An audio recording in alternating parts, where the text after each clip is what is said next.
कुछ नहीं था। तो जिसने इस दुनिया को बनाया, कुछ लोग उसको अल्लाह कह सकते, कुछ लोग उसको कुछ कह सकते, हम उसको भगवान कहते हैं। तो उसके मन में अहम एको बहुश्याम प्रजायत, मैं एक हूँ। अब उस एक से मैं बहुतों में मैं परिवर्तित हो जाऊं, बहुतों में मैं विखंडित हो जाऊं।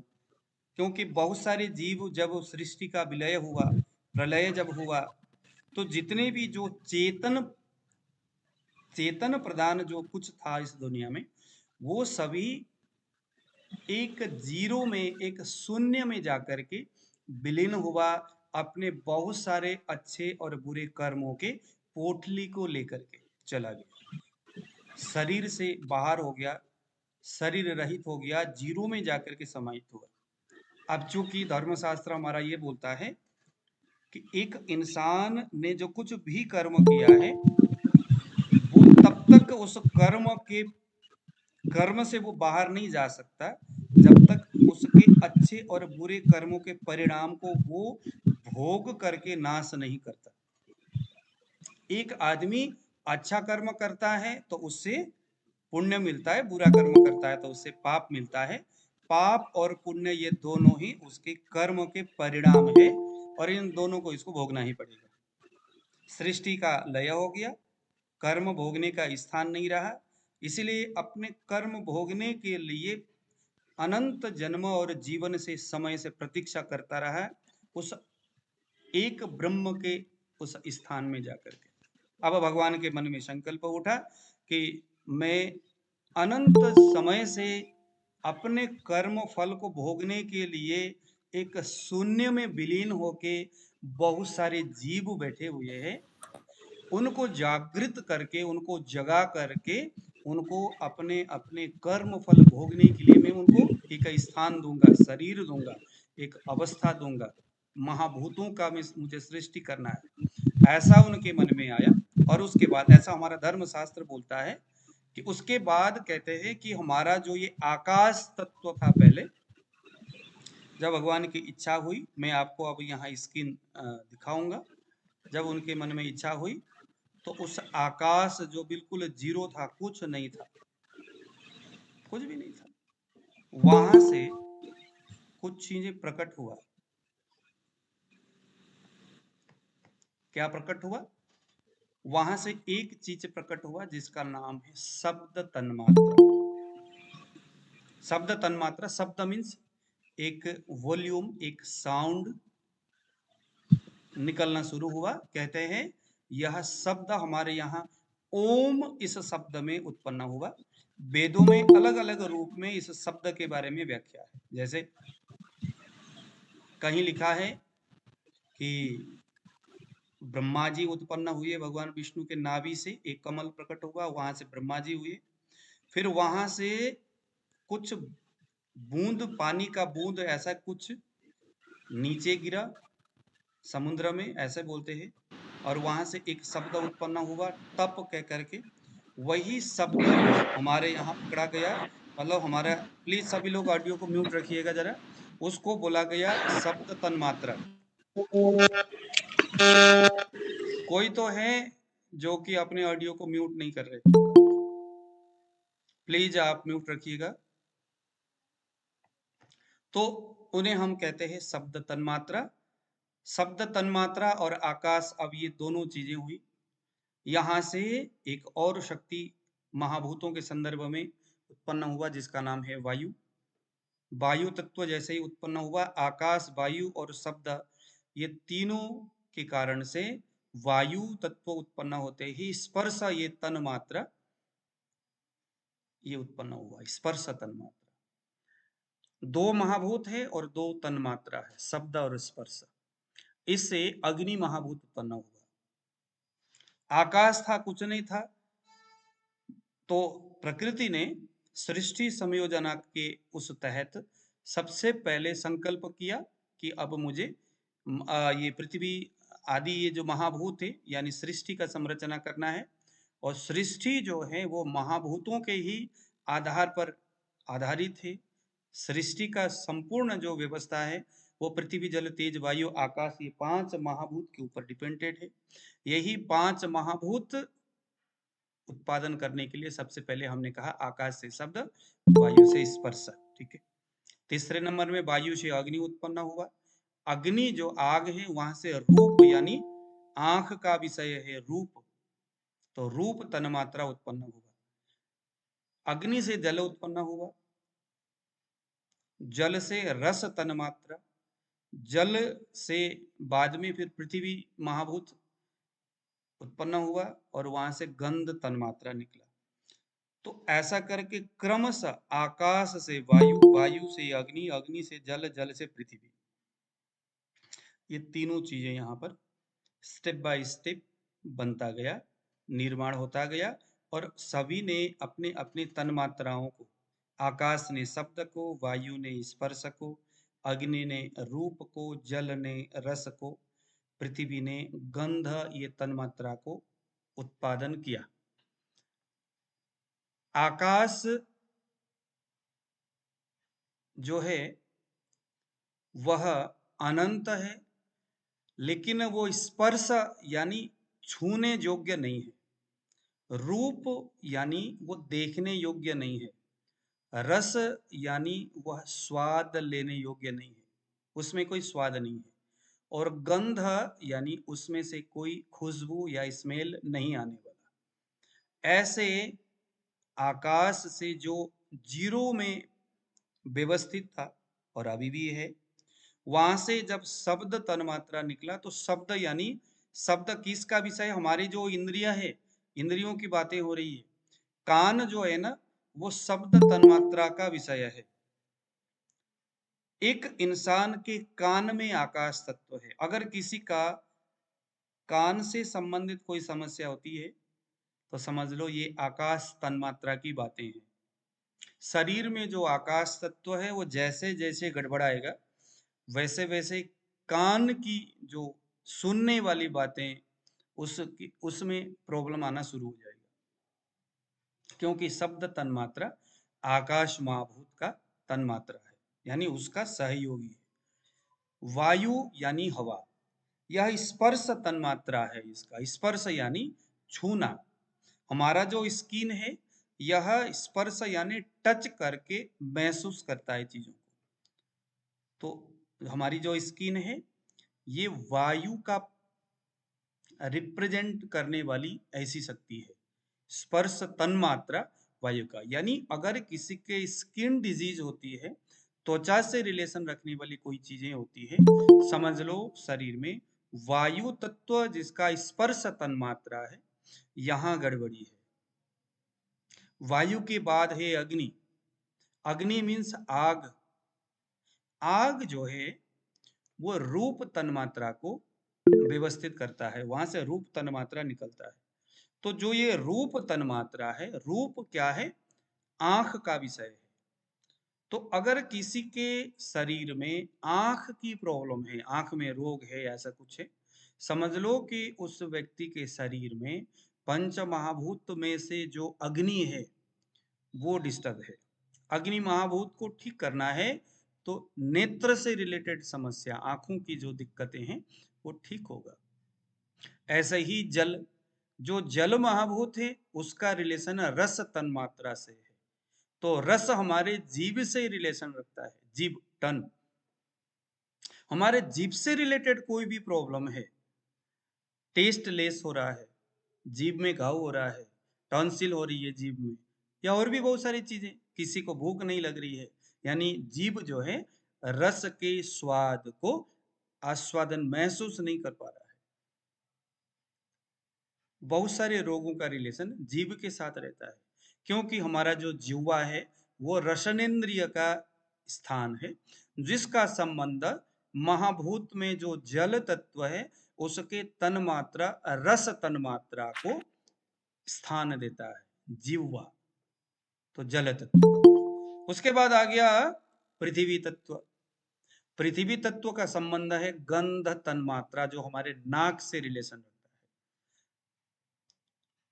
है। घ्राणेन्द्रिय बोलते हैं इसको।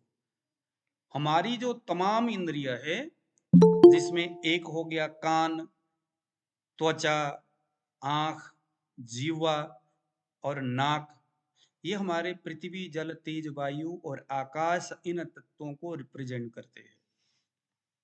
इसीलिए अगर किसी व्यक्ति के इंद्रियों में विकृति अगर होनी हो और उस इंद्रियों का रिलेशन उसके महाभूत के साथ गड़बड़ा गया हो, तो उसके कान, उसकी त्वचा, आंख, जीभ और नाक, ये उस पेशेंट को पहले ही हिदायत देता है, पता चल जाता है।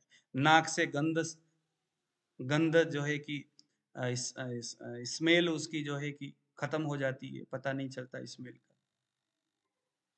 तो इस तरह से सारा दुनिया, पहले आकाश था, उसके बाद ईश्वर की इच्छा हुई तो आकाश से वायु, वायु से अग्नि, अग्नि से जल, जल से पृथ्वी। अब ये एक पैकेज बन गया महाभूत का। इस दुनिया में जितने भी पदार्थ हैं, वो सभी पदार्थ तत्वतः ये 5 महाभूत का मिक्सअप स्वरूप है। ये 5 महाभूत जहां ये पांचों आपस में मिलकर के रहते हैं, उसका अस्तित्व इस दुनिया में है। जो मिलके नहीं रहते, उसकी अस्तित्व खतरे में पड़ जाती है। इस दुनिया में जितने भी पदार्थ, चाहे वो जड़ हो, चेतन हो, स्थावर हो, जंगम हो, सभी जो उत्पन्न होते हैं, उन सभी में उत्पन्न होते वक्त यही क्रम रहता है। जैसे सृष्टि प्रलय के बाद जब सृष्टि उत्पन्न हुआ, तो पहले आकाश के बाद वायु, उसके बाद अग्नि, उसके बाद जल, उसके बाद पृथ्वी, ये क्रम से तैयार हुए और साथ में क्रम से ये तन्मात्राएं प्रकट हुए।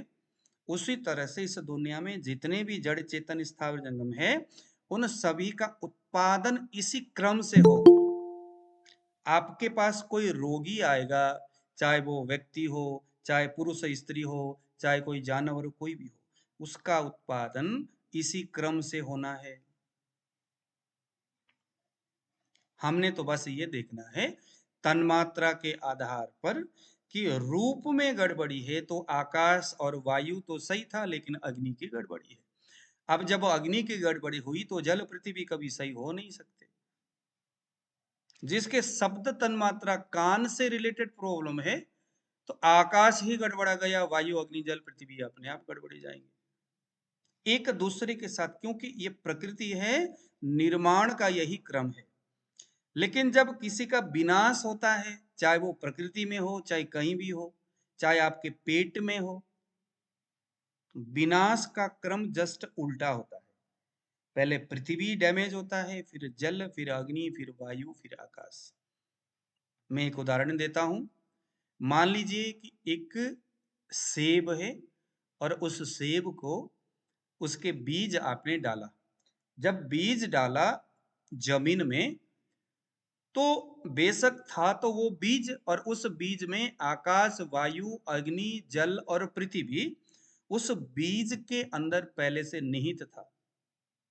अब आप लोग कह रहे होंगे कि महाराज हम तो नाड़ी सीखने के लिए आए थे, आप कहाँ इस पचड़े में पड़ गए महाभूत के चक्कर में। अभी मैं आपको देखो घुमा करके कैसे नाड़ी में जोड़ देता हूँ इसको, आप कहोगे वाह महाराज मजा ही आ गया। इस दुनिया में जो कुछ भी है, जिसकी अस्तित्व है और नहीं है, उन सभी का रिलेशन महाभूत से है। जब तक हमें महाभूत की सभी क्रियाएं मालूम नहीं पड़ेगी, तब तक हमें दुनिया की कोई चीजें समझ में नहीं आने वाला। चाहे वो आयुर्वेद हो, चाहे वो धर्मशास्त्र हो, चाहे वो कुछ भी हो।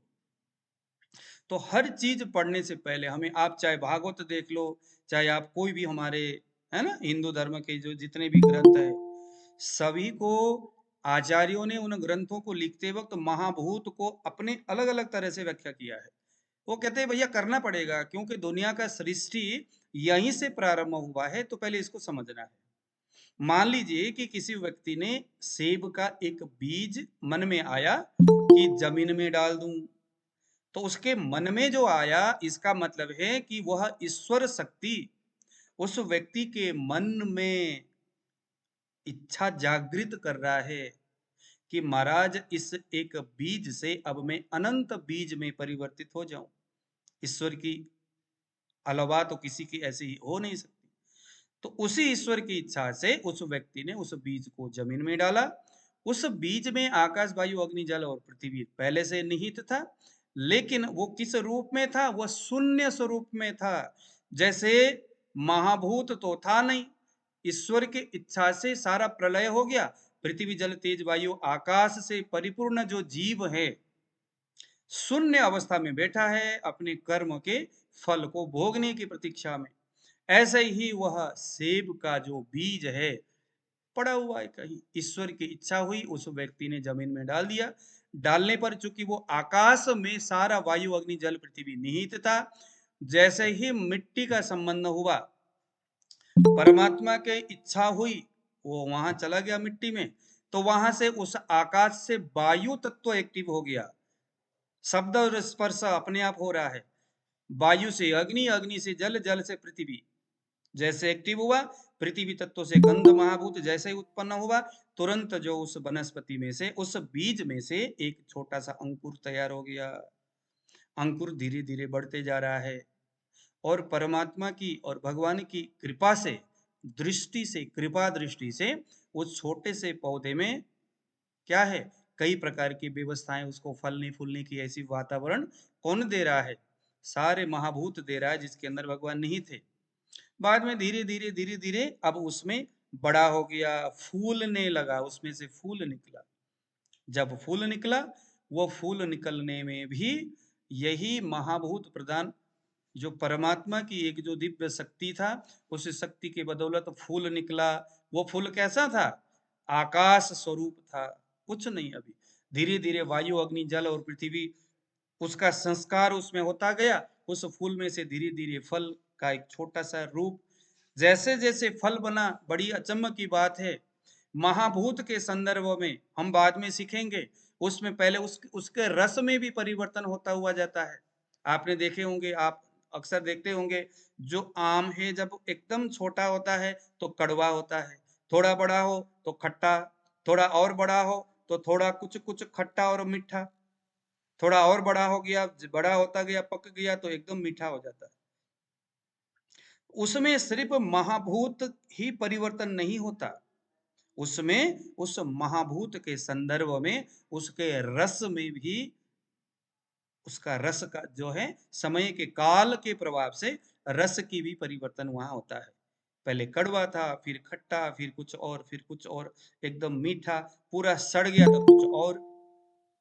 तो ये रस भी महाभूत ही तैयार करता है। उसको भी हम बाद में समझेंगे कि कौन सा महाभूत किस रस को रिप्रेजेंट करता है, और वह रस दोषों को रिप्रेजेंट करता है। वो भी हम बाद में समझेंगे कि मधुर रस किस दोष को और किस महाभूत को रिप्रेजेंट करता है, लवण यानी नमकीन वाला रस किस दोष को, किस महाभूत को रिप्रेजेंट करता है।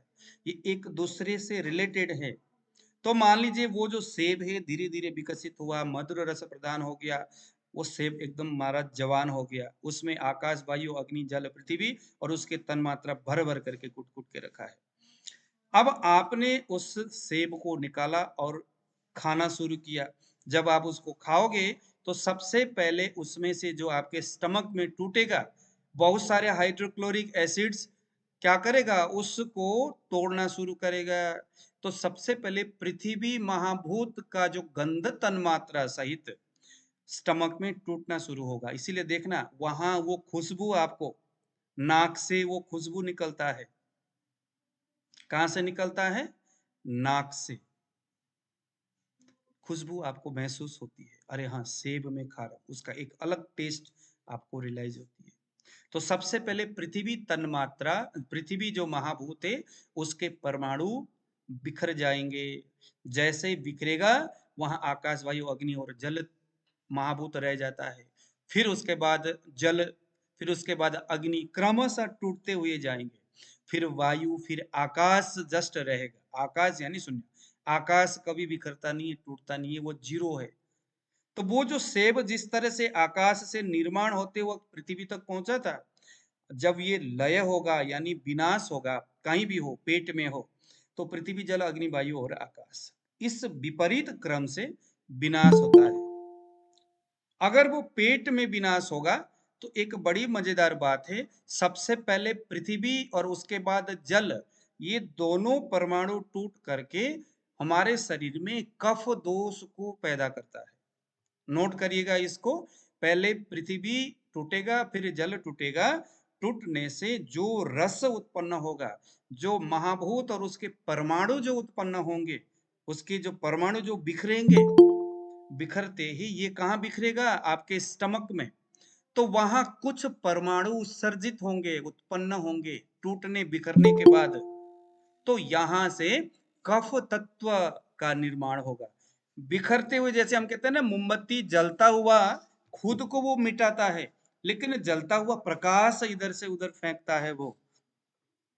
जब तक मोमबत्ती है तब तक उसमें प्रकाश है ना?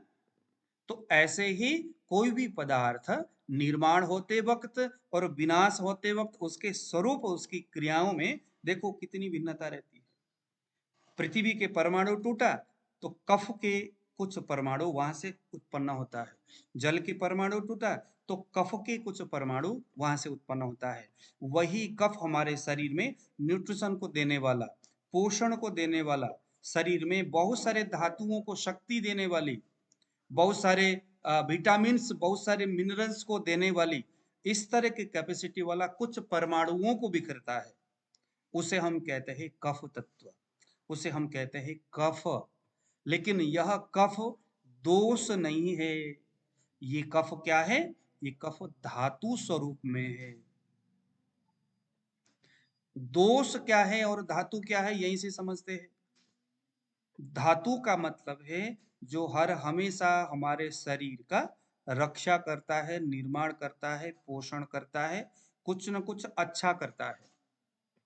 शरीर में तमाम जो क्रियाएं हैं उन क्रियाओं को होने में सहयोग करता है ना? जैसे कहीं विटामिन बन रहा है, कहीं कुछ बन रहा है, कहीं निर्माण हो रहा है, कहीं लिवर बन रहा है, कहीं स्प्लीन बन रहा है। वो सारे बनने वाली जो कंस्ट्रक्शन वाली जो क्रियाएं हैं, वो पृथ्वी और जल, इन दोनों महाभूत के परमाणुओं के टूटने से जो ऊर्जा उत्पन्न हुआ, वो मधुर रस प्रधान है और उसे हम कहते हैं कफ तत्व। यह प्राकृत है और इसे हम धातु कहेंगे। ये धातु के स्वरूप में है। ये कौन से स्वरूप में है? धातु के स्वरूप में। लेकिन कफ को दोष इसीलिए कहा जाता है क्योंकि दूषयंती, दोष का परिभाषा क्या है? दूषयंती ति दोषा, जो दूषित हो जाते हैं, जो बिगड़ जाते हैं, जो खराब हो जाते हैं आपके गलत आहार विहार से। कुछ भी आप गलत खाते रहोगे, गलत कुछ भी आप करते रहोगे, तो उससे क्या होगा? शरीर के अंदर कुछ चीजें बिगड़ेंगे। तो बिगड़ने के लिए सबसे पहले जो होगा, वो दोष उससे प्रभावित होंगे, आपकी इस तरह की क्रियाओं से। धातु पहले प्रभावित नहीं होगा। रस, रक्त, मांस, मेद, अस्थि, मज्जा, शुक्र, ये हमारे धातु है। तो आपके कुछ भी गलत क्रियाओं से, गलत खान पीन से, नेगेटिव व्यवस्थाओं से धातु कभी बिगड़ता नहीं है। क्या व्यवस्था, क्या बिगड़ेगा? पहले यह कफ, हालांकि धातु तो है, तो यही पहले बिगड़ेगा, क्योंकि आकाश, वायु, अग्नि, जल, पृथ्वी ये महाभूत है, ये प्रकृति का स्वरूप है। तो इनके साथ डायरेक्ट जो रिलेशन है वो कफ का, पित्त का, वात का है, जो आपके शरीर में रहता है। तो देखो, जल और पृथ्वी ये दोनों महाभूत के परमाणु टूट करके कफ दोष को पैदा करता है। ऐसे ही जल और अग्नि, इन दोनों महाभूत के परमाणु जब उत्पन्न होगा तो जो शक्ति तैयार होगा शरीर में, उसको बोलते हैं पित्त। प्राकृत अवस्था में रहे, कोई शरीर में विकृति नहीं है, आप बिल्कुल सही तरीके से दिनचर्या करते हो, तो वहां से जो धातु स्वरूप में पित्त रहेगा, तो ये पित्त क्या करेगा? आपके शरीर में ऊर्जा को देने वाला। हम बाद में सीखेंगे कि कफ और पित्त और वात का क्या क्या गुण धर्म है, क्या क्या इनके काम है शरीर में, कैसे पता चलता है कफ कैसा, पित्त कैसा, वात कैसा। ऐसे ही वायु के और आकाश के परमाणु जो है, इनके द्वारा शरीर में वात तत्व, वायु तैयार होता है। तो इस प्रकार से पृथ्वी जल से कफ, अग्नि जल से पित्त, वायु और आकाश से शरीर में वात दोष रहता है, जो हमारे शरीर को हर हमेशा मेंटेन करता रहता है। आया समझ में? इस तरह से जो महाभूत है वो हमारे शरीर में रहता है। अब अगर हम ये देखिए जरा यहां पर, ये जो हमारे जो तीन उंगली है, तीन जो उंगली है, ये तीन उंगली, ये है हमारा वायु के उंगली इंडेक्स फिंगर, ये है हमारा मिडिल फिंगर, ये है हमारा रिंग फिंगर। अब आप सोचते होंगे कि भैया इस इंडेक्स फिंगर को हमने वात दोष को रिप्रेजेंट करने वाला, वात दोष को देखने समझने वाला क्यों माना? मिडिल फिंगर से पित्त और रिंग फिंगर से कफ। प्लीज अपने ऑडियो को म्यूट रखिए जरा।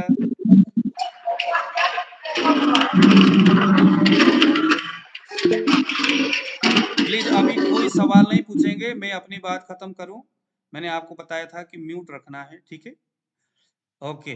तो देखिए सबसे पहले मैंने कहा, ये जो इंडेक्स फिंगर से हम वायु को देखते हैं, आपके शरीर में, रोगी के शरीर में जो वात शक्ति किस लेवल में है, कितना है, अच्छा है या बुरा है?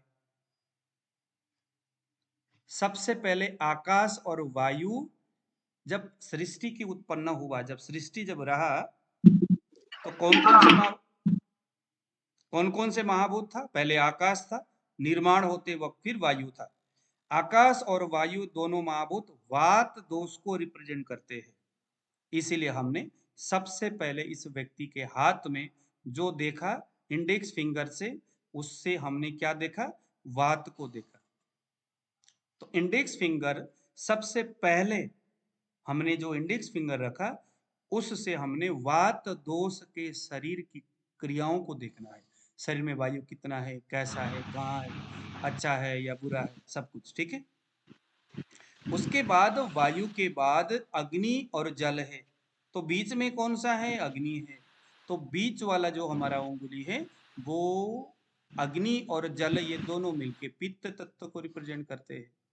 इसीलिए हमने मिडिल फिंगर से पित्त के जो शारीरिक व्यवस्था है उसको हमने देखना है।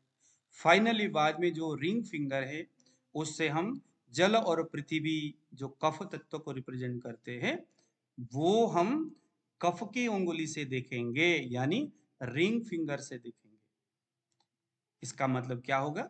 इंडेक्स फिंगर से आकाश और वायु तत्व, मिडिल फिंगर से अग्नि और जल तत्व, रिंग फिंगर से पृथ्वी और जल तत्व। बेसिकली हम उस व्यक्ति के शरीर में परीक्षण करते हैं, ठीक है? इसीलिए आकाश और वायु तत्व वात दोष को रिप्रेजेंट करता है, इसीलिए इंडेक्स फिंगर को हम वात का उंगली कहेंगे। अग्नि और जल तत्व पित्त दोष को रिप्रेजेंट करता है, इसलिए हम अग्नि और जल ना कह करके पित्त दोष मिडिल फिंगर को रिप्रेजेंट करता है ऐसा कहेंगे। ऐसे ही जल और पृथ्वी ये रिंग फिंगर रिप्रेजेंट करता है। जल पृथ्वी ना कह करके हम जस्ट क्या कहेंगे? ये भैया आपका कफ वाला उंगली है, ऐसा हम कहेंगे, ठीक है? तो इस तरह से हमारा तीन उंगली से कफ, पित्त और वात, इसको हम यहां से चेक करेंगे, ठीक है? अब देखो जरा, नाड़ी परीक्षण करते वक्त एक सवाल यहाँ आता है कि महाराज नाड़ी देखते वक्त हमें क्या क्या चीजें देखना चाहिए?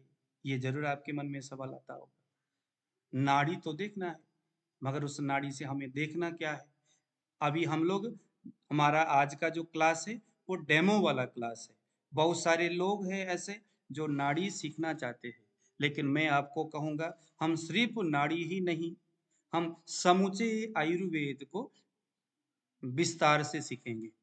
आयुर्वेद में जो बातें बेहद महत्वपूर्ण है, उस बात को हम ये कुछ दिनों में हम समझने का प्रयास करेंगे, ठीक है? तो देखो जरा, नाड़ी परीक्षण बेसिकली जो आयुर्वेद है, वो मैं यहाँ एक श्लोक आपके सामने रख रहा हूँ। समदोष समाग्निश समधातु मलक्रिया प्रसन्नात्मेन्द्रिय मनाः स्वस्थ्य इत्यविधीयते। ये इसका श्लोक है, और ये आयुर्वेद का सबसे बड़ा और बढ़िया श्लोक है। कोई भी व्यक्ति दुनिया में जो स्वस्थ है, स्वस्थ होने के पीछे का कारण क्या है? अगर कोई अस्वस्थ है तो अस्वस्थ होने का कारण क्या है? अगर ये आपके सवाल है, तो भैया समदोष, तीनों दोष सम है क्या, जैसे कफ पित्त और वात शरीर में अगर एक बैलेंस में होगा, जितना शरीर में उसके प्रकृति के हिसाब से दोषों का रहना जरूरी है, कितना कफ कितना पित्त कितना वात शरीर में होना चाहिए, अगर उतना ये कफ पित्त वात शरीर में रहते हैं, शरीर में है, ये बात नाड़ी परीक्षण से बहुत अच्छी तरह से पता चल जाता है। तो अगर सम दोष है यानी कफ पित्त वात बिल्कुल बैलेंस में है, तो हम कहेंगे भैया स्वस्थ होने की एक सीढ़ी इसने पार कर लिया। लेकिन इसका मतलब ये नहीं कि वो अभी भी स्वस्थ है, दोष तो उसका सम है यानी ठीक है, लेकिन आगे लिखा है समाग्निसा, नहीं सिर्फ दोष ही नहीं बल्कि उसकी जो अग्नि है वह भी सम होना चाहिए। तो भैया हमारे शरीर में जो अग्नि है वो 13 प्रकार के होते हैं। कौन कौन से होते हैं? तो पहले नंबर में है हमारे सप्त धातु, रस रक्त मांस मेद अस्थि मज्जा शुक्र, ये हमारे 7 शरीर में धातु रहते हैं। आप गिनते जाइए, 7 धातु के लिए एक एक अग्नि है। रस धातु के जो अग्नि उसको रसाग्नि कहेंगे, रक्त की अग्नि जो है उसको हम रक्ताग्नि कहेंगे, मांस धातु की जो अग्नि है उसको मांसाग्नि कहेंगे। ऐसे ही 7 धातु है, उनके अलग अलग अग्नि है। रस धातु जिन्हें हम पोषक तत्व कहेंगे, तो वह अग्नि जो हमारे खाए अन्न से तैयार होने वाला जो रस है, वह रस उस कुंड में जाके गिरता है जहां अग्नि रहती है। वही अग्नि से तप्त होकर के जो मल निकलता है उसको हम कफ कहेंगे।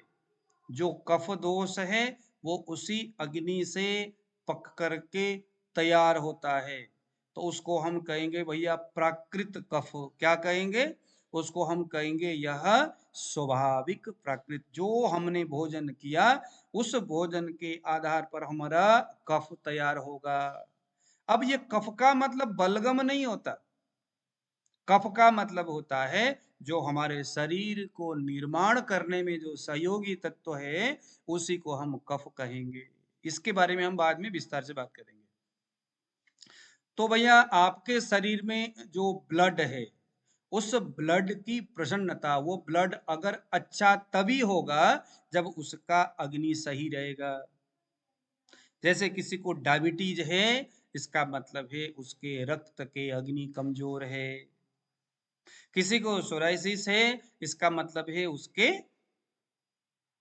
रक्त के अग्नि कमजोर है। किसी के मुंह में घाव होता रहता है, मुंह पकता रहता है, मुंह में अल्सर है, इसका मतलब है उसके रक्त के अग्नि कमजोर है। तो जैसे जैसे उसके अग्नि कमजोर होगा उसके धातु कमजोर होंगे। तो भैया 7 धातु हैं, सबके एक एक अग्नि है, तो ये 7 है। और आ गया पृथ्वी महाभूत जल आकाश वायु, फिर उसके बाद आ गया आपका अग्नि, फिर आ गया जल, फिर आ गया पृथ्वी। ये जो 5 महाभूत हमने बात किए थे, हमारे शरीर में पृथ्वी जल तेज वायु आकाश महाभूतों से ही हमारा शरीर निर्माण हुआ है। बड़ा महत्वपूर्ण है ये। इसीलिए आयुर्वेद बोलता है सभी अग्नि, जो हमारा जो महाभूत है सबके एक एक अग्नि है। पृथ्वी महाभूत का अपना अग्नि है, जल महाभूत का अपना अग्नि है। आप जो कुछ भी खाओगे, जैसे मान लो आपने रोटी खाया, रोटी पृथ्वी महाभूत प्रधान है। आपने जौ का रोटी खाया तो वो तो और ज्यादा पृथ्वी महाभूत प्रधान है। तो जितने आप जौ खाओगे उसकी अगर अग्नि अच्छा होगा तो पृथ्वी की निर्माण ज्यादा होगी। ठीक है, वो पृथ्वी महाभूत के सामने ज्यादा जाएगा। आप अगर खीरा ककड़ी खाओगे तो उसमें जल तत्व ज्यादा है, तो वो जितना खीरा ककड़ी खाओगे वो जल तत्व के अग्नि के सामने जाएगा। अगर उसकी अग्नि कमजोर होगी तो शरीर में एक्स्ट्रा पानी, एक्स्ट्रा जल, एक्स्ट्रा है ना यूरिन, एक्स्ट्रा ये सारी चीज लिक्विड जो है शरीर में जमा होने लग जाता है, शरीर में थुलथुलापन आना शुरू होता है। कारण क्या है? कारण है उसके जल की अग्नि की कमी। ऐसा ही पृथ्वी जल तेज वायु आकाश सबके अपने अपने अग्नि है। ठीक है, उसके बाद एक अग्नि है जठराग्नि। जठराग्नि जो है हमारे नाभि के 2 उंगल ऊपर रहता है, वो सबसे बड़ा अग्नि है। समझ में आया? वो सबसे बड़ा अग्नि है। उसी जठराग्नि के बल से बाकी के अग्नि प्रभावित होती है, धातु के, महाभूत के और जठराग्नि के। तो इस तरह से हमारे 13 प्रकार के अग्नि आयुर्वेद ने बताया। कहते हैं ये सभी अग्नि सम होना चाहिए, जितना रस का अग्नि होनी चाहिए उतनी होनी चाहिए।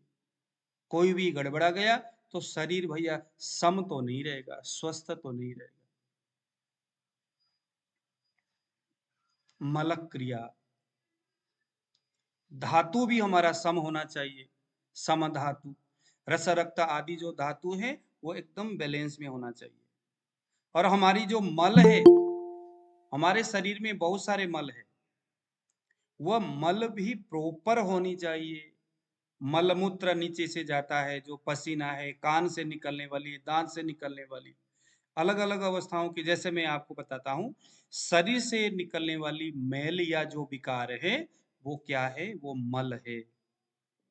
मान लीजिए कोई आदमी का, अब ये धातु के संदर्भ में, किसी आदमी का अगर रस धातु के अग्नि कमजोर हुआ है तो वहां से मल जो है ना ज्यादा बनना शुरू होगा। उसको कहो भैया अपना जीभ दिखाओ, तो उसका जो जीभ है वो एकदम मटमैला सा, गंदा सा, सफेद, एकदम पपड़ी सा बैठा हुआ, पीला पीला सा, पता नहीं अजीब सा ही उसका जीभ पड़ता है, दिखता है। तो जीव देख करके हम उस व्यक्ति के रस धातु के अग्नि की कमजोरी समझ में आता है, क्योंकि रस का मल जो है जीव का मेल है। हम देखते हैं ना कभी, हाँ जी जीव देखो, तो जीवा परीक्षण जो है वही रस धातु के मल की परीक्षण है बेसिकली। तो इस बार के हमारा क्लास में हम जीवा परीक्षण भी प्रॉपर सीखेंगे, क्योंकि रस धातु हमारे शरीर में धातु के निर्माण के क्रम में पहला धातु है। रस धातु वो हमारे शरीर को पोषण देता है, शक्ति देती है, न्यूट्रिशन देता है। तो वो अगर उसके अग्नि कमजोर होगा, रस धातु की विकृति होगी, तो निश्चित जीव उसको बता देगा कहाँ है, कितना है, किस तरह का है, कैसा कलर वाला है, किस तरह की क्वालिटी वाला है। तो जीव से पता चलता है। वो एक मैल है। रक्त, अगर रक्त धातु गड़बड़ है तो रंजक पित्त जो है रक्त धातु का मल है। जैसे हमने कहा था रस का मल कफ है, रक्त का मल, ब्लड का मल है पित्त, उसका नाम है रंजक पित्त। रंजक पित्त ही सबसे पहले तैयार होता है। तो ये रक्त धातु का मैल है, रंजक पित्त। तो शरीर में पीलापन दिखाई दे रहा है, कुछ हो रहा है, जलन हो रही है, अम्ल पित्त हो रहा है ना, किसी को खालित्य, सफेद बाल हो जाता है, किसी के बाल झड़ जाते हैं, सभी क्या है? रक्त के मल की कमजोरी है, रक्त के अग्नि की कमजोरी है, होने की वजह से मल ज्यादा बन गया। ऐसे ही मांस धातु और उसके मल है। कान से निकलने वाला मैल से पता चलता है मांस धातु की अग्नि कमजोर है। दांत के मैल को देख के पता चलता है भैया इसके तो मेद धातु के अग्नि कमजोर है। या लिंग, पेनिस के ऊपर भी सफेद कृमि जैसा कुछ निकलता है, तो उसमें भी समझ में आता है भैया मेद धातु। कोई भी डायबिटीज की केस है, पेशेंट को बोलो कि महाराज आपको पहले दांत में ज्यादा मैल आता था क्या, आपके पेनिस के ऊपर इचिंग वाला कुछ सफेद, कुछ इस तरह के क्रीम जैसा बना हुआ होता है क्या, तो वो जरूर कहेगा हाँ जी था। तो इसका मतलब है मेद धातु की अग्नि कमजोर थी। किसी के नाखून अगर कमजोर दिखता है, अस्थि धातु के मल। किसी के आंख में से पानी निकलता रहता है, कीचड़ सा बना रहता है, मज्जा धातु के मल। और किसी को पिंपल हो गया, ब्लैकनेस हो गया, डार्कनेस हो गया, कील मुंह से पीड़ का, ये सारे है तो शुक्र धातु की जो मल है। तो इस तरह से हम देखेंगे। तो दोष सम होना चाहिए, अग्नि सम होना चाहिए, धातु सम होना चाहिए, जो मल है वो प्रॉपर होना चाहिए, ज्यादा भी नहीं और कम भी नहीं। तो कहते हैं कि भैया अगर शरीर इन चीजों से अगर परफेक्ट है, लिमिट में है, समझ लो वह व्यक्ति शारीरिक रूप से स्वस्थ है। इंसान का शरीर और मन, ये दोनों, इन दोनों से शरीर चलता है। तो शरीर तो हमने दोष, अग्नि, धातु और मल से हमने शरीर को नापा। अब हमें मन देखना है। तो कहते भैया प्रसन्न आत्मा, इंद्रिय और मन। कहते सिर्फ दोष, अग्नि, धातु, मल के अच्छे होने, इसका मतलब ये नहीं कि वो व्यक्ति स्वस्थ है। उसका आत्मा स्वस्थ है क्या, उसके इंद्रिय स्वस्थ है क्या, और उसके मन स्वस्थ है क्या। मन अगर खराब हो गया तो धीरे धीरे दोषों को, अग्नि को, धातुओं को, मल को खराब कर देगा। इंद्रिय अगर खराब है तो इन तीनों को खराब, चारों को खराब कर देगा। आत्मा, इंद्रिय और मन भी स्वस्थ होना चाहिए। स्वस्थ इति अविधीयते, यानी दोष, अग्नि, धातु, मल, आत्मा, इंद्रिय और मन, ये सभी अगर अपने अपने स्थान में रह करके प्रॉपर अगर काम करता है तो ही उस व्यक्ति को, उस व्यक्ति के शरीर को हम स्वस्थ कहेंगे। अन्यथा हम उसको क्या कहेंगे, भैया ये तो अस्वस्थ है, ये रोगी है। क्योंकि एक चीज दूसरे को बिगाड़ देगा। अगर कोई आदमी मानसिक रूप से कमजोर है, बाकी चीजें तो उसका सही है, बट मन उसका खराब है, कमजोर है, मानसिक रूप से बहुत ज्यादा दबाव महसूस करता है, तो इतना समझ लो वो धीरे धीरे धीरे धीरे धीरे आत्मा को, इंद्रियों को, दोष को, अग्नि को, धातु और मल को खराब कर देता है। क्योंकि ये सभी एक दूसरे के साथ रिलेशन में रह करके शरीर का संचालन करते हैं, कर्म करते हैं। इसीलिए नाड़ी परीक्षण करते वक्त हम दोष, अग्नि, धातु, मल, आत्मा, इंद्रिय और मन, इन सभी को मापने का, इन सभी को जानने का प्रयास करेंगे। और सभी चीज को जानने के लिए सिर्फ नाड़ी परीक्षण ही पर्याप्त नहीं है, कि ऐसा नहीं कि नाड़ी देखा और सभी चीजें समझ में आया। बहुत सारी चीजें हैं। नाड़ी, मूत्रम, मलम, जिह्वाम, शब्द, स्पर्शा, दृगाकृति, जो चीज की जहां जरूरत है। जैसे अभी हमने कहा रस धातु का मल जो है जिह्वा से पता चलता है। किसी आदमी का नाड़ी परीक्षण किया, साथ में जीभ भी देखो, धातु परीक्षण हो रही है भैया। पित्त की स्थिति देखो, कान के मैल की स्थिति देखो, नाक, उसके दांत के मैल की स्थिति देखो। मांस धातु की अग्नि कमजोर होगा तो नाक से मैल निकलता रहता है, बलगम निकलता है नाक से। कुछ लोग कहते हैं भैया नाक से निकलने वाली जो मैल है, जो बलगम है, वो कफ है। ऐसा नहीं है, वो मांस धातु के अग्नि की कमजोरी की वजह से ऐसा होता है। तो हमें सिर्फ नाड़ी ही नहीं बल्कि दूसरे स्थिति भी है, दूसरी चीजें भी है जिसका हमने परीक्षण करना है। तो इस तरह से हम लोगों ने नाड़ी परीक्षण का एक आधार हमने यहाँ पर लेखा देखा। दोष, अग्नि, धातु, मल, आत्मा, इंद्रिय और मन, जहां हम ये सारे चीजों के माध्यम से उस व्यक्ति का डायग्नोसिस करेंगे तो हमारा परफेक्ट डायग्नोस होगा। परफेक्ट, उसके बाद हम लोग एक योजना बनाएंगे चिकित्सा के लिए कि भैया हमें ऐसे ऐसी चीजें करनी है उस व्यक्ति के शरीर में। ठीक है, अब हमारे पास थोड़ा टाइम बच गया। अब हम यहाँ पर ये देखेंगे। अच्छा चलिए, अभी थोड़ा सा मैं आप लोगों से कुछ सवाल पूछूंगा। पहले मैं सवाल पूछूंगा आप लोगों से, प्लीज आप लोग अब मुझसे कुछ क्वेश्चंस करिए कि महाराज अभी तक जो हमने बोला, जो पढ़ाया, जो समझाया, उसमें से कोई चीजें अगर समझ में नहीं आ रही है तो उसे आप मुझे पूछ सकते हैं। आज हम लोगों ने महाभूत के बारे में जानकारी लिया। महाभूत के संदर्भ में कफ, पित्त, वात का निर्माण किया। कफ, पित्त, वात और महाभूत ये मिलकर के शरीर का निर्माण और विनाश करते, हमने ये भी देखा। उसके साथ साथ हमने तन्मात्रा भी देखा। उसके साथ साथ हम लोगों ने ये देखा कि इसके आधार पर हम कैसे इंडेक्स फिंगर, मिडिल फिंगर और रिंग फिंगर को उंगली में रखेंगे, और उसका आधार, ये वैज्ञानिक आधार हमने देखा। क्योंकि आकाश और वायु तत्व ही सबसे पहले उत्पन्न हुए हैं, पहले आकाश था, इसलिए सबसे पहले हमने इंडेक्स फिंगर को रखा। इंडेक्स फिंगर वायु को देखता है तो आकाश तत्व पहले है, तो पीछे कैसे होगा। इंडेक्स फिंगर से कफ देखने की कोई सवाल नहीं हुई। ये इसका एक उत्पादन के हिसाब से ये एक व्यवस्था हो गई। उसको हमने देखा। फिर हमने ये जानने का प्रयास किया कि भैया 3 उंगली से जिन दोषों को हम देखते हैं, तो बेसिकली हमने वहां देखना क्या है? कफितवात देखना ही पर्याप्त नहीं है, तो बाकी क्या कर देखना है? तो हमने वहां पर देखा कि समदोष समाग्नि से समधातु मलक्रिय प्रसन्नात्मेंद्रिय मन स्वस्थ। इसको, इस सूत्र को आपने जरूर नोट करना है। हाँ जी, इस सूत्र को जरूर नोट करना है। कभी भी जब आप नाड़ी परीक्षण करते हैं, दोष धातु मल, आत्मा, इंद्रिय और मन, इन चीजों को हमने देखना है, टटोलने का प्रयास करना है। क्योंकि ये सभी चीजें अगर परफेक्ट होगा तो व्यक्ति स्वस्थ होगा।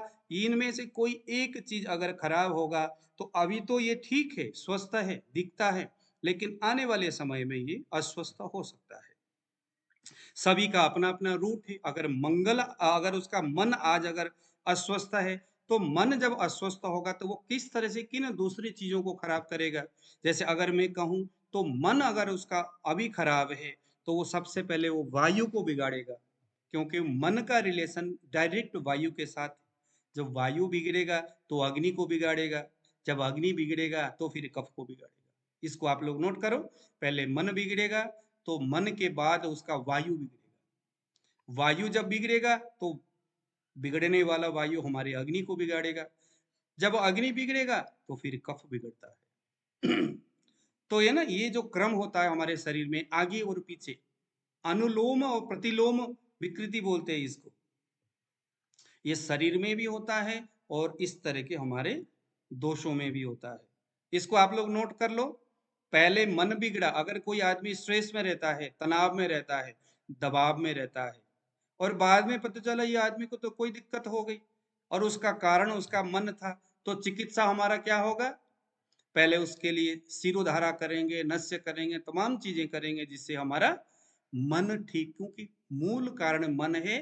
तो उपाय कुछ भी करो, कोई फर्क नहीं पड़ने वाला। चिकित्सा पहले हमारी प्राथमिकता क्या होगी? उस मन के लिए होगा, सिरोधारा उसको करो।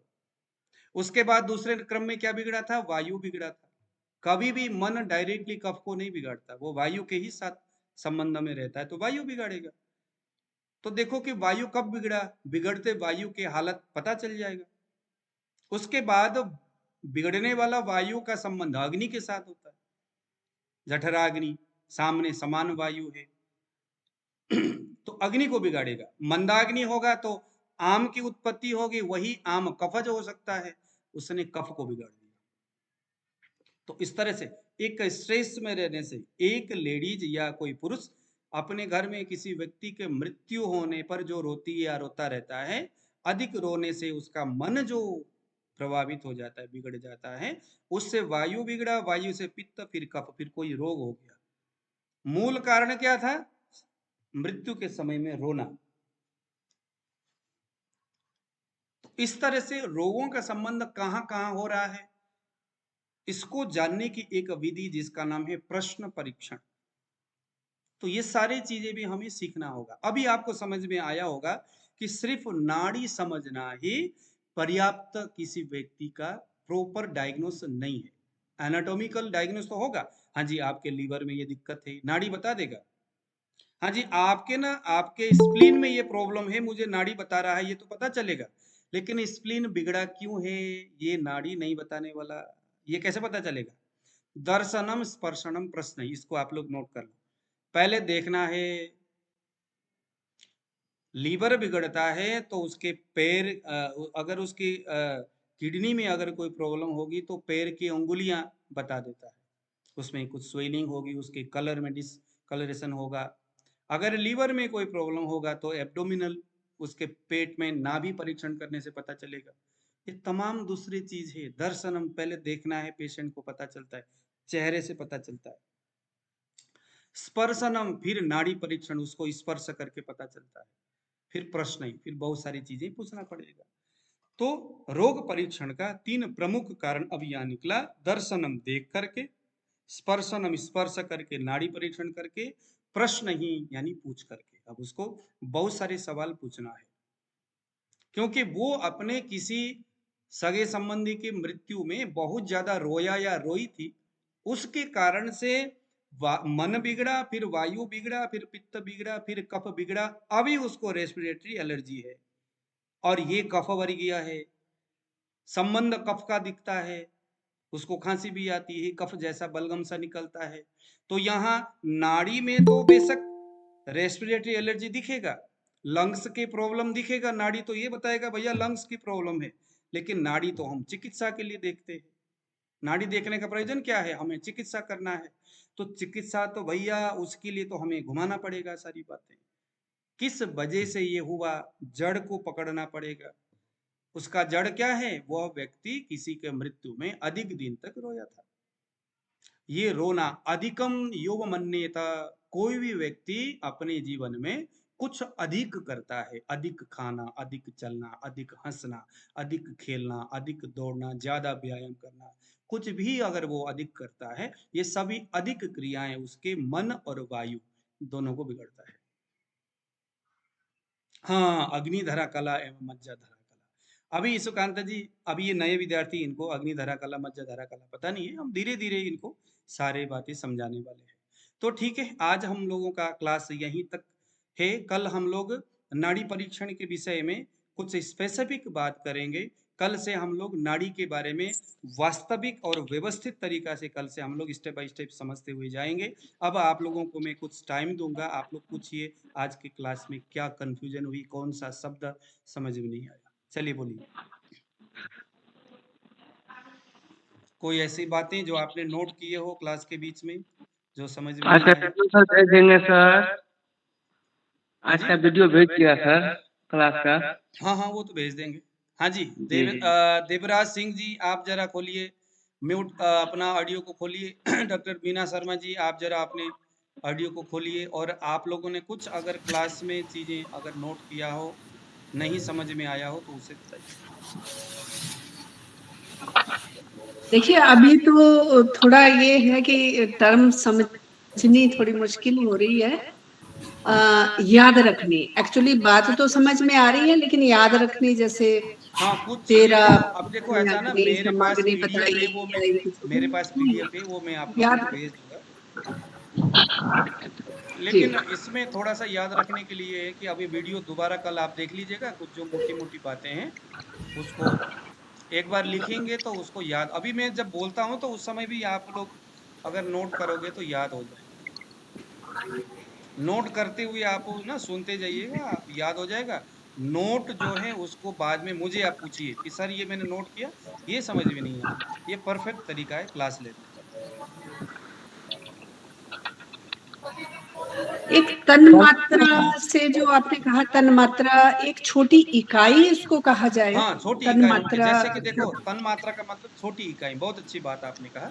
देखो आकाश का मतलब है, आकाश एक विशाल एक महाभूत है ना। अब उस महाभूत का हमारे इंद्रियों के साथ कोई ना कोई रिलेशन होनी चाहिए ना। हमारा जो ये महाभूत है ना, समुचे पृथ्वी जल तेज वायु आकाश, ये 5 महाभूत है, उससे समूचा शरीर तैयार हुआ है। ठीक है, जैसे नरेंद्र मोदी साहब जलंधर में आए हैं, मैं मोटरसाइकिल लेके जा रहा हूँ, मुझे अभी तक कोई पता नहीं है कौन आया कौन नहीं आया, लेकिन हमें कैसे पता चलेगा? रास्ते में जगह जगह बैरिकेड लगा हुआ होगा, पुलिस वाले खड़े होंगे, कहीं रास्ते को रोका जा रहा होगा, कहीं कुछ हो रहा होगा। तो फिर हम पूछेंगे भैया हो क्या रहा है, ये ऐसा क्यों कर रहे हो, कल तक तो कुछ था नहीं, आज अचानक हो गया। तो वहां से पता चल जाए भैया यहाँ तो नरेंद्र मोदी साहब आए हुए या आने वाले हैं। तो ऐसे ही हमारे शरीर में जो महाभूत है, वो जो महाभूत है वो समूचा उसी से शरीर चलता है। लेकिन ये जो है ये जैसे आकाश का शब्द तन्मात्रा है, तो जो पृथ्वी महाभूत है उसका एक वास्तविक स्वरूप है ना, उसकी एक इसको सूक्ष्म तत्व कहा जा सकता सूक्ष्म है। तत्व हम इसको कह सकते हैं। उसका एक प्रभाव शरीर से, इंद्रियों के साथ, प्रकृति के साथ जो संबंध हो सकता है। देखो आपका एक शरीर है जिसमें 5 महाभूत है, और मेरा एक शरीर है जिसका 5 महाभूत है। अब आपके साथ में जो आप दोनों, हम दोनों में जो रिलेशन हो रहा है, अभी जो संबंध हो रहा है, जो बातें हो रही है, इस बीच में जो तार जोड़ने का काम कौन कर रहा है? ये कर रहा है वही तन्मात्रा जो आपके शरीर में महाभूत है और मेरे शरीर में महाभूत है। तो जो महाभूत जो प्रकृति के साथ जो रिलेशन जोड़ सकता है, वो कौन है जोड़ने वाला? वो है तन्मात्रा। आकाश का शब्द तन्मात्रा, मैं जो बोल रहा हूं ये आपके अंदर जो आकाश तत्व है वही तो आकाश तत्व का जो तन्मात्रा है वही तो काम कर रहा है, जो आप सुन पा रहे हो मेरी बात। और जो मैं हूं, मेरे स्वरूप जो आप देख पा रहे हो वो आंखों का विषय है, रूप तन्मात्रा, जिसका रिलेशन अग्नि तत्व के साथ। अब इसका मतलब ये हुआ जो तन्मात्रा है वो एक को दूसरे के साथ कनेक्शन करने में सहयोगी है। ये इसका एक सूक्ष्म स्वरूप कहूं या कुछ भी कहूं। अब आपको समझ में आया होगा तन्मात्रा क्या है। मन का जिक्र किया आपने, मन फिर कहाँ ठहरता है? मन कहीं नहीं ठहरता। मन जो है ना, मन मन हाँ जी, मन कहीं नहीं। मन एवं मनुष्याणाम का मन जो है ना दिखने वाला विषय नहीं है, मन का कोई स्वरूप नहीं है, मन का कोई स्वभाव नहीं है, लेकिन मन जो है ठहरता कहीं नहीं है, मन का कोई स्थान नहीं है। मतलब उसको कैसे कहा जाए? अव्यक्त जैसे अव्यक्त मन को हम कहेंगे अव्यक्ता व्यक्त कर्माच। जैसे आत्मा है, जैसे मन है, ये दो ऐसी चीज है जो हमारे शरीर में स्थान बताया है। मन का जो स्थान है वो हृदय, हमारा जो हार्ट है उसमें जो पेरिकार्डियम जो एरिया है वो मन का स्थान है। हमारा जो हृदय है वो मन का स्थान है, हार्ट जो है वो मन का स्थान है, लेकिन दृश्य आंख का विषय नहीं है, हमारे महाभूत का विषय। ये जो तन मात्रा है ना, इन किसी का विषय नहीं है मन। अव्यक्तो व्यक्त कर्माचा, जो अव्यक्त है, कहीं से दिखता नहीं है, किसी इंद्रियों का विषय नहीं है मन, लेकिन व्यक्त कर्माचा वो सभी इंद्रियों के साथ रिलेशन रखता है। मन, मन बहुत बड़ी चीज है। मन एव मनुष्याणम कारणम बंध मुक्षयो वद्धम तो विषयासक्तम मुक्तम निर्विषयात्मन। ये हाँ जी, कल का समय कौन सा? हम लोग रोज 9 से लेकर 10 बजे तक बैठेंगे, क्योंकि ये वो टाइम है जहां सभी लोग फ्री हो जाते हैं। अच्छा, ओ, सही टाइम है कि नहीं, आप लोग बताइए। हाँ सही है, सही है। जी सही है सर। हाँ, सब समय सब पीडीएफ मिलेगा सर? मिल जाएगा, सभी मिलेगा, लेकिन आप लोग अपने एंड से भी कुछ चीज लिखते भी जाइए आप, क्योंकि अगर आप खुद से कुछ नोट बनाएंगे तो वो आपके लिए समझने में आसान होगा। Hello sir. हाँ जी, सर मुझे ये पूछना था, जैसे आपने बोला कि मन के बिगड़ने से वायु बिगड़ा, वायु के बिगड़ने से पित्त बिगड़ा, पित्त के बिगड़ने से कफ बिगड़ा। तो अगर कोई भी बीमार है तो इसका मतलब हमें मन का इलाज करना है। नहीं वही तो मैंने कहा कि भाई रिलेशन क्या है उसका पहले जड़ टटोलना है कि भाई। अब ऐसा नहीं ना कि क्रम कहीं से भी तैयार हो सकता है ना सर। जैसे अगर मैं कहूँ कि हमारे ना अब आयुर्वेद जब हम अंदर पढ़ेंगे तो हमारे अग्नि धरा कला का संबंध मज्जा धरा कला के साथ है।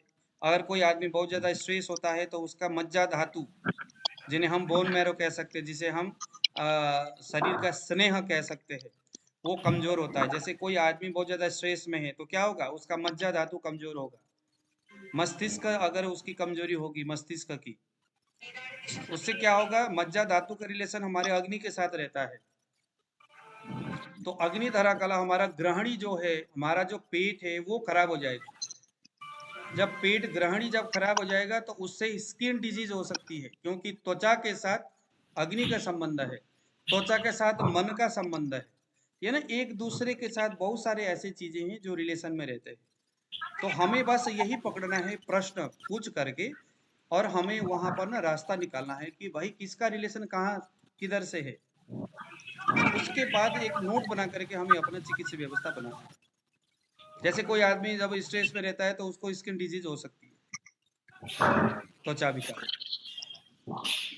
ये बड़ी समझने की बात है ना। ये आयुर्वेद ही ऐसा बोल सकता है कि कोई आदमी बहुत ज्यादा स्ट्रेस में रहता है, तनाव में था, और आ जाकर के उसको स्किन डिजीज हो गया, सोरायसिस हो गया। अब पता चला वो सोरायसिस की मेडिसिन ले रहा है, कुछ मेडिसिन काम ही नहीं कर रहा है। यानी कुल मिलाकर के 100 बात की एक बात ये है कि कोई रोग है किसी को, और उस रोग का कुछ भी उपाय करने से उसका ठीक नहीं हो रहा है, इसका मतलब समझ लो कि उसका रिलेशन किसी दूसरे जगह से। आप पता करो दूसरे जगह कहाँ से। ये सारी बातें हमें आयुर्वेद सिखाता है और इसको हम धीरे धीरे सीखेंगे। शरीर और मन ये दोनों हमारे शरीर का बहुत महत्वपूर्ण घटक तत्व है। इन दोनों का संबंध बहुत ज़्यादा है, इसीलिए इन दोनों का रिलेशन हमें हमेशा देखना चाहिए।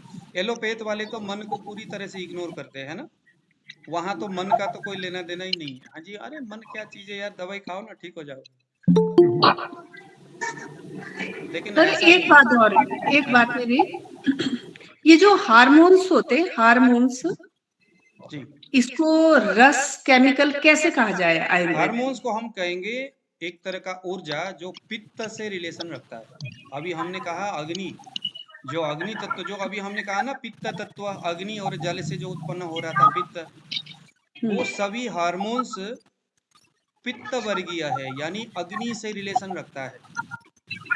किसी कारण से अगर अग्नि डिसबैलेंस हो जाता है, अग्नि की कर्म अगर खराब हो जाता है, चाहे वो धातु की अग्नि हो, चाहे महाभूत की अग्नि हो, चाहे तो किसी के भी अग्नि हो, चाहे जठरा अग्नि हो, कहीं पर भी प्रॉब्लम होती है तो समझ लो उससे हार्मोन्स में, क्योंकि अनंत बहुत सारे हार्मोन शरीर में रहते हैं अलग अलग अपने आवश्यकता अनुसार। जैसे एक पुरुष है, छोटा है तो दाढ़ी मूछे नहीं थे, शरीर में वो हार्मोन्स तो था, लेकिन कैसा था वो अभी एक्टिव नहीं था। जैसे बड़ा हो गया, हमारे शरीर के अग्नि तत्वों को लगा कि भैया अब इसके दाढ़े मूछे निकलने का टाइम हो गया, तुरंत उस हार्मोन्स को तैयार करता है। मतलब तैयार क्या, वो तो पहले से ही था, उसको एक्टिव कर देता है।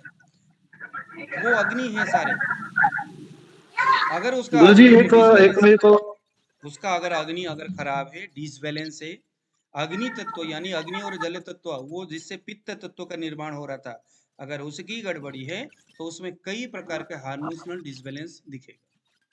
तो इसमें आगे वो भी आएगा कि ग्रंथियां जो हमारे ग्लैंड सब जो कुछ, बनती है, हाँ सब कुछ। आप देखो पीसीओएस है, पीसीओडी है, हार्मोनल डिसबैलेंस हम कहते हैं ना, लेकिन पीसीओडी के संबंध हमारे आयुर्वेद ने ग्रंथि रोग से किया है, और ग्रंथि का संबंध सीधा अग्नि से किया हुआ है।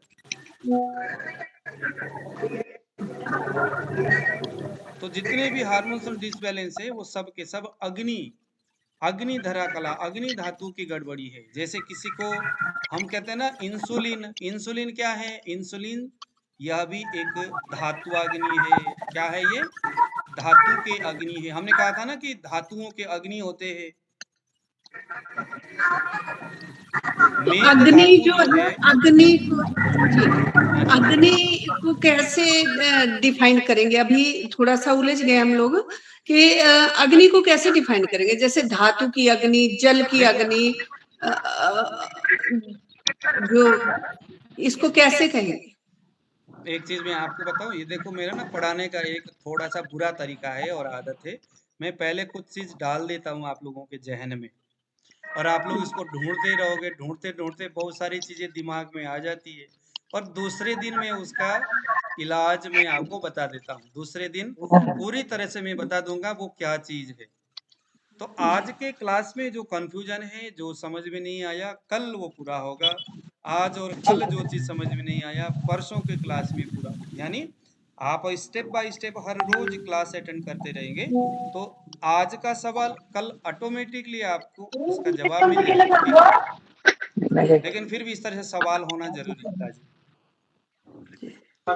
गुरु जी एक चीज मैं शेयर करूंगा, जैसे आपने बोला जो मज्जाधारा एक अग्निधारा कला के बारे में, मज्जाधारा कला से संबंध, जैसे कि कोई स्ट्रेस में अगर रहता है तो उसकी प्राणवायु की हानि होती है, मतलब ऑक्सीजन लेवल कम होता है। और उसका अगर आयुर्वेद में कहा भी इसकी जठर अपनी अच्छी होती है, उसकी प्राण ऊर्जा भी अच्छी होती है। यहाँ प्राण ऊर्जा की कमी हो रही है, मतलब ऑक्सीजन लेवल की कमी होती है, जठर अपनी भी कम होगा। ऐसा रिलेशन भी जोड़ सकते हैं क्या?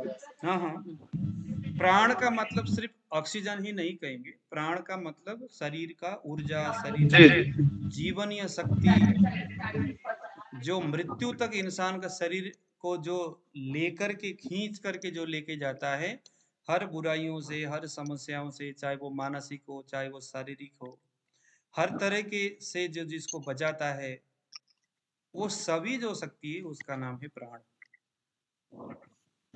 जी गुरु जी। सर उसमें अनाहत चक्र भी आता है ना, यही वही अनाहत चक्र होता है, वही डिस्टर्ब हो जाता है। हाँ हाँ, वो सभी उसी में ही होता है। वो सभी प्राण तत्व, जो हमारे शरीर का जो प्राण तत्व है, उन सारी चीजों को मेंटेन करता है। अब जिन लोगों ने पहले अध्यात्म, जैसे डॉक्टर बीना शर्मा जी, आपने एस्ट्रोलॉजी किया है ना, अब आप जब आयुर्वेद पढ़ोगे ना बहन जी, अब आपको ना रोज आप उछलोगे जोर जोर से, आपको इतनी मजा आएगा ना इसमें। देखो मैं भी संस्कृत से आचार्य हूँ, एस्ट्रोलॉजी मैंने भी खूब पढ़ा हुआ है, और जैसे जैसे मैं आयुर्वेद पढ़ता गया, मुझे ज्योतिष और अध्यात्म में जो सवाल मुझे किसी ने उसका जवाब नहीं दिया, क्यों उसका जवाब उधर था ही नहीं। देखो हमारा ना धर्मशास्त्र हिंदू धर्म में ऐसे उलझा हुआ है, आयुर्वेद में कुछ सवाल है जिसका जवाब आयुर्वेद में ना होकर के धर्म में है, उधर वेदों में है। जी ज्योतिष में कुछ ऐसे सवाल है जिसका जवाब ज्योतिष में पूरा ढूंढोगे कहीं नहीं मिलेगा, और उसका आंसर आपको किसी धार्मिक बुक में मिलेगा, जी और धार्मिक बुक की जो सवाल है उसे आपको आयुर्वेद में मिलेगा। तो एक आदमी का पैकेज है कि आपको ये सारी चीजें आपको आनी चाहिए। हाँ, ये जीवन का पैकेज में आपको बता दूं, आपको आयुर्वेद, मतलब अगर आपने धर्मशास्त्र के बारे में अच्छा नॉलेज आप में है और आप आयुर्वेद समझते हो, पढ़ते हो, मतलब आपको ना 10-12 दिन में ही मजा आने लग जाता है। क्या बात है। हाँ नहीं, मुझे तो अभी अच्छा लग रहा है, हाँ, अच्छा लग रहा है मुझे क्योंकि तो। वो जो चीजें है ना, जो वहां उलझा हुआ था, यहाँ वो सुलझ जाता है। ऐसे ही आयुर्वेद पढ़ने वाला व्यक्ति जो सिर्फ आयुर्वेद को तो पढ़ता है लेकिन उन चीजों को नहीं पढ़ता ना, उसके जीवन में बहुत सारी कमियां जो रहती है, उसमें सवाल रहता है। वो ज्योतिष पढ़ने अगर वो जाएगा, धर्मशास्त्र पढ़ने जाएगा, उसको बहुत आनंद आता है, क्योंकि ये सारा एक दूसरे के साथ जुड़े हुए है। तो इसीलिए अगर आप एक दूसरी सारी चीजें आप अगर पढ़ लोगे तो अच्छा रहेगा, मजा आता है जीवन में। सबसे बड़ा अगर कोई संपत्ति है वो है आत्म संतुष्टि, आत्मानुभूति ही सबसे बड़ा संपत्ति है, और इसी बिल्कुल आत्मानुभूति के तहत आप संपत्ति भी कमा सकते हैं, प्रसन्न भी रह सकते हैं, सब कुछ हो सकता है। जी। हाँ जी, किसी औरों का कोई सवाल है? हाँ सर, केवल रस धातु को जानने के सिर्फ जीभ का इस्तेमाल करते हैं, लेकिन जीभ के द्वारा तो बहुत कुछ पता करते हैं, जो मल कैसा निकल रहा है या जीभ कट गया, मतलब जैसा मैंने सुना है सर। हाँ हाँ, लेकिन बेसिकली रस धातु जो है ना, जो जीवा परीक्षण है, हमारी छोटी और बड़ी आंत से रिलेटेड जो बातें हैं, बेसिकली उन बातों को आयुर्वेद ने ज्यादा फोकस किया जीवा परीक्षण में। हालांकि अब बहुत सारे इस तरह के, बेसिकली क्या है ना, पहले पहले जमाने में एक लिमिटेड हाँ चीजें समाज में था, आजकल सोशल साइड के वजह से कर्नाटक में हाँ रहने वाला एक वैद्य ने क्या रिसर्च किया है जीवा के बारे में, आज सोशल साइड में पूरा उसके बारे में बताया जाता है, उसको इंसान ढूंढता है, स्टडी करता है। तो ऐसे बहुत सारे ऐसी चीजें जीवा परीक्षण से निकल के आया, अलग अलग लोगों ने बाद में जो रिसर्च किया। तो आजकल जीव देख करके लीवर हो गया, किडनी हो गया, ये सारी चीजें भी वहां से पता चल जाती है जीव से। कोई आदमी मरने वाला है या नहीं, ये जीव देख करके पता चलता है, लेकिन उस उतना अनुभव फेस होना चाहिए। रीडिंग का भी फेस रीडिंग का भी आपने बीच में बताया था। हाँ, फेस रीडिंग हमारा ये क्लास होने वाला है, उसके बाद मैं थोड़ा सा, हमारे टीचर है उनको मैं मना रहा हूँ, बस वो टाइम दे दे, वो कहे कि हाँ इतने तारीख से मैं फ्री हूँ, तो मैं जरूर अनाउंसमेंट करूंगा। अगर वो तैयार हो गए तो आप सभी लोगों को उस क्लास में जरूर आना है, क्योंकि वो तो नाड़ी परीक्षण और आयुर्वेद सीखने से भी ज्यादा आनंद देने वाला है। और टेलीपैथी का ये करवा रहे हैं, अभी हाँ स्टार्ट जी, हो हाँ जी, गया है टेलीपैथी या? क्लास। टेलीपैथी का मतलब क्या है, जो यहाँ से जो कराया जाता है वो क्या है कि जैसे मान लो मीना शर्मा जी आपके अंदर चल क्या रहा है, मन में क्या सोच रहे हैं। जैसे कभी कभी पेशेंट सामने आते हैं, वो मन की बात कभी कभी बता नहीं सकते, है ना। बहुत सारे रोगी ऐसे होते हैं जो अपनी शारीरिक मानसिक हाल को वो व्याख्या नहीं कर सकते, बातों में वो बता नहीं सकते। ऐसे रोगी को अगर आप टेलीपैथी अगर आप प्रैक्टिस करते हैं तो आपको आसान होगा कि वो बेसिकली बोलना क्या चाहता है। और कोई पेशेंट है जो बड़े जिद्दी स्वभाव के होते हैं, उनको आप कहते हो कि भैया ऐसा है, मेरा दवाई तो बहुत अच्छा है, लेकिन आपको इसके साथ साथ कुछ और चीजें भी आपको करना पड़ेगा। जैसे आपको दिनचर्या सही रखना होगा, ये पालन करने होंगे, ये नहीं खाना होगा, लेकिन अगला जो है आपकी बात को मानता ही नहीं है, इग्नोर करता है। तो ऐसा कोई तरीका है क्या जो कि उस व्यक्ति को मनाया जाए अंतर मन से? ये रेकी रेकी भी तो यही होती है ना? रेकी भी यही होती है, लेकिन ये थोड़ा अलग चीज है। मुझे रेकी ये सारी चीजों से ना, ये जो सिखा रहे हमारे हमारे जो डॉक्टर साहब है, वो जो पैकेज है ना, वो जबरदस्त चीज है। उसमें फेस रीडिंग भी आता है, टेलीपैथी भी आता है, कलर थेरेपी भी आता है, पता नहीं 4-5 अलग अलग चीजें आपको 20-21 दिन में सिखाएंगे और बाद में प्रैक्टिस करना सिखाएंगे उसके बेस पर।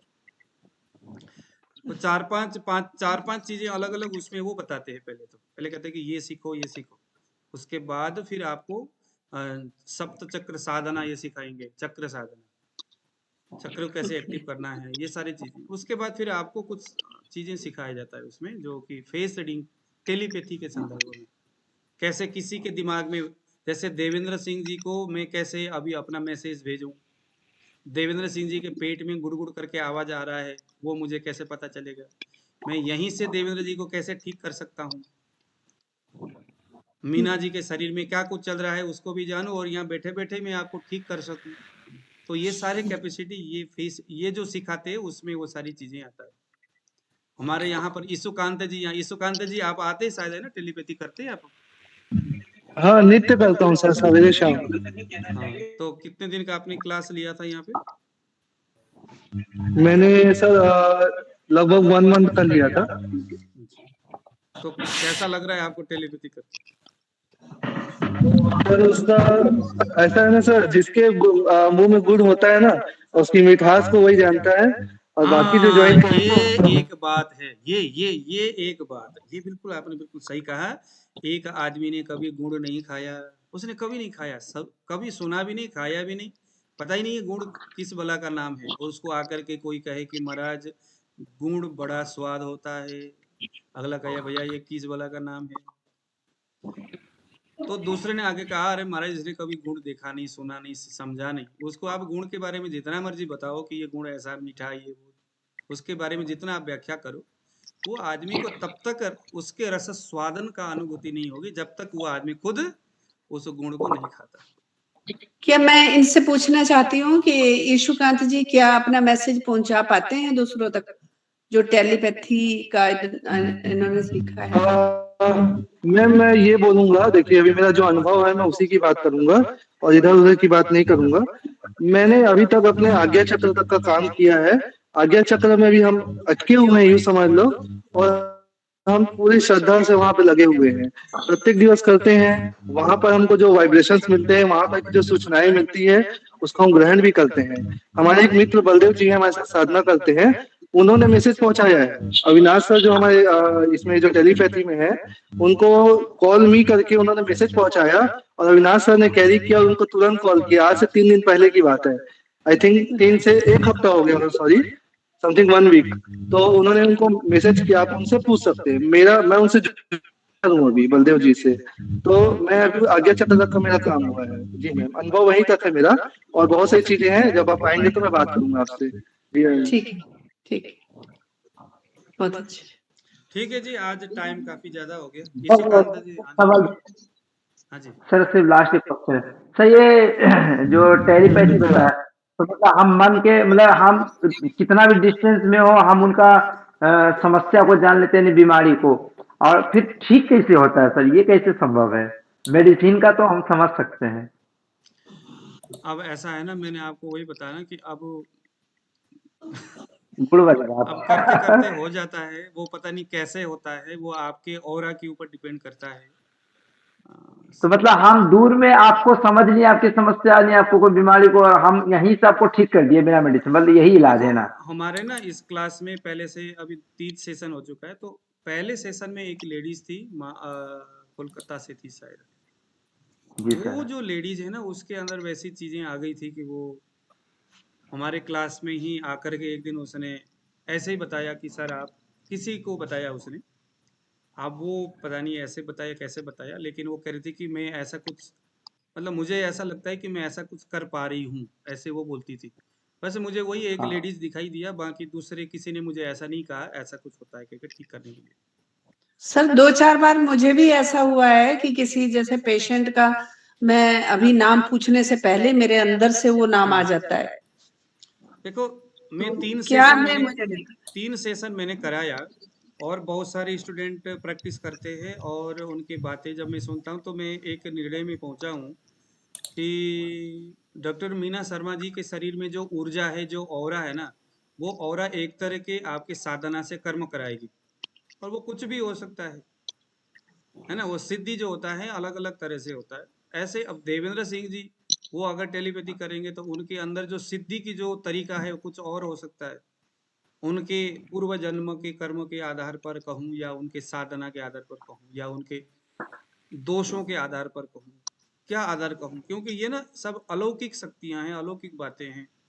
वो जब आप करते हो, करते करते जब हो जाता है तो वो कुछ और ही होता है। जैसे आप लोगों को मैं एक कहानी सुनाता हूँ। ये जो जी अलौकिक सर। इस तरह की जो बातें हैं, आप लोगों ने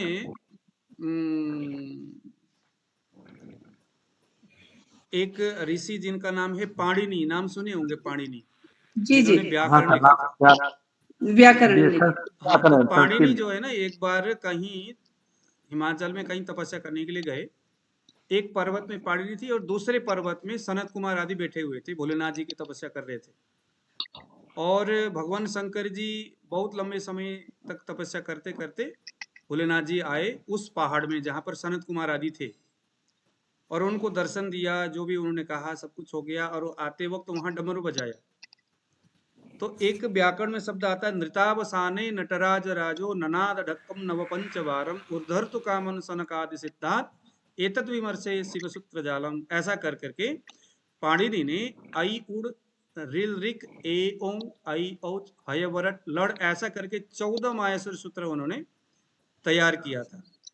अब ये जो भोलेनाथ जी जब उस पर्वत में रह करके उस संत को दर्शन दे करके देने के लिए उधर आए थे, कहते वो जो डमरू है ना, डमरू ने पाणिनि के पास शब्द के माध्यम से इस माहेश्वर सूत्र को वरदान और आशीर्वाद के रूप में दिया था।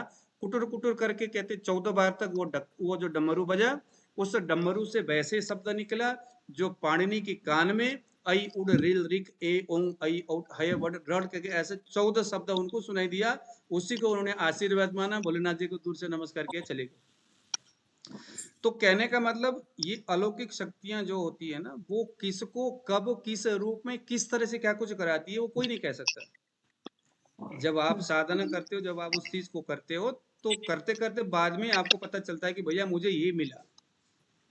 मैं इस बात के ऊपर मैं अपना पक्ष रखूंगा कि भाई कोई पहले से फाइनल नहीं है कि ये करते करते आपको यही मिलेगा, ऐसा नहीं मैं कह सकता, मुझे ऐसा लगता है।